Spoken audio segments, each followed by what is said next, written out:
There's actually quite a lot of science to a hinge. So if you imagine this is the profile of the edge of the car and this is the door, if we were literally just to screw a small hinge onto the outside of the car and open it there, that would be no problems.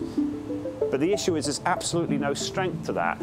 So if you shift this hinge pin in a little bit, so let's shift it to there, the problem you've got is that you're trying to open the door, but it's being prevented from opening because this back section here has to disappear inside the car, and we can't go cutting out a huge aperture at the back of here. So what we need is for the door to follow the arc of a bigger hinge. So this young man here and I have come up with what we believe is a solution, and it's this hinge here. This is where it gets clever. As the door opens, it's moving away from the car, so we don't have any fouling problems. The pivot point you can see with that little dot there is actually just on the outside of the car. That's clever stuff, isn't it? The other thing we've got to consider, Rick, is that the smaller the hinge, the more chance of the weight of the door drops and then it doesn't feel the aperture right. It's got to be so strong. So in terms of engineering tolerances, this thing has got to be bang on the head. Absolutely.